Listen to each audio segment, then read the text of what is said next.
Bonjour à tous, alors aujourd'hui je vais vous faire un tuto pour fabriquer vous-même votre crème de nuit. Alors en base vous utiliserez une crème qui vous convient mais par exemple qui manque des éléments que vous trouvez dans des huiles végétales ou bien une crème simplement hydratante que vous trouvez n'importe où euh, à bas prix disons. Question d'avoir une base crème en fait, c'est ça l'idée. Et je vais y ajouter moi personnellement 2 huiles végétales, mais vous pouvez en ajouter qu'une et vous pouvez évidemment y ajouter des huiles végétales différentes que celles que j'utilise. Donc si ça vous intéresse, eh bien continuez à regarder cette vidéo.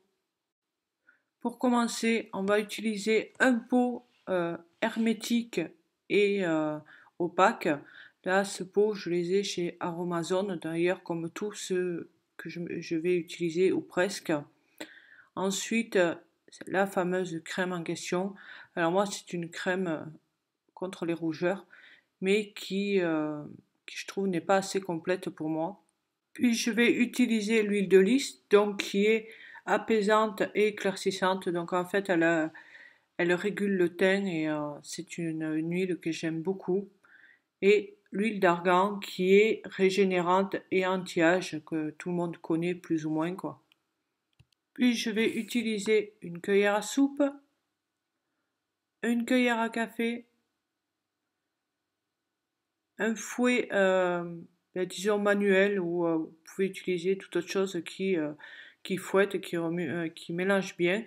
Et j'utilise également, enfin je vais utiliser ce fouet électrique de chez Aromazone, parce que je trouve que ça va beaucoup plus vite.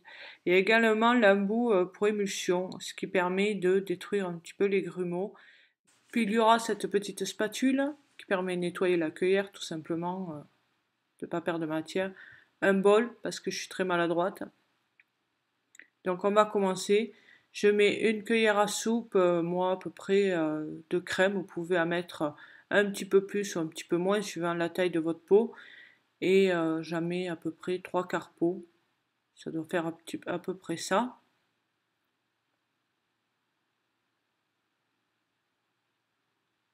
Donc voilà, tout simplement, je mets ma crème. Ensuite, je vais mettre une cuillère à café de chaque huile. Donc les proportions, c'est un petit peu comme vous le souhaitez, il y a pas de proportion fixe. Alors oui, je tremble beaucoup, je suis désolée, mais j'y peux rien. Et non, je ne suis pas alcoolique, je vous rassure. Donc je mets une cuillère à café de mon huile de lys et une de l'huile d'argan. Ça fait quand même une crème assez grasse, mais moi ça me dérange pas trop la nuit, donc il n'y a pas de souci. Donc voilà ce que ça donne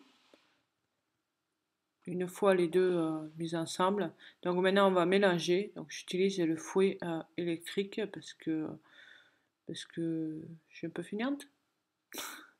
Donc on commence. Ce qu'il y a de bien c'est que ben, ça va beaucoup plus vite, c'est clair quoi, et ça le fait peut-être mieux qu'à la main. Je ne saurais pas trop vous dire.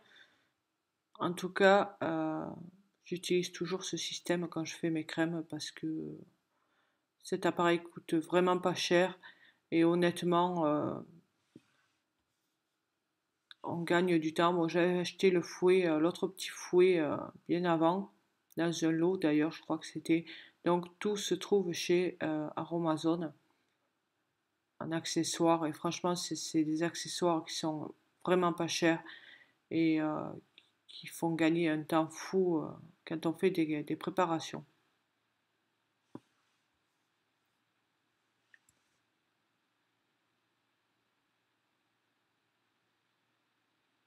Alors voilà, donc c'est bien mélangé. Maintenant, je vais prendre l'embout pour émulsion. Donc ça va me permettre de détruire les grumeaux. Seulement, je trouve que ça a tendance un petit peu à casser la crème dans le sens qu'elle est moins, comment dire, elle est moins liée. En fait, je trouve que elle est moins liée. Et du coup, je repasse après un petit peu avec le fouet électrique pour la rendre plus onctueuse. Donc elle est, Voilà, c'est une crème qui est grasse, mais qui me convient, donc voilà. Et vous pouvez mettre une étiquette également pour marquer ce que c'est et la date. Si vous en faites plusieurs, c'est bien pratique parce que c'est comme toutes les crèmes, les dates, il faut faire attention. Moi, je les garde pas plus de 2 mois parce que c'est quand même pas, voilà, c'est fait maison. Il vaut mieux les garder, enfin faire très peu et plus souvent.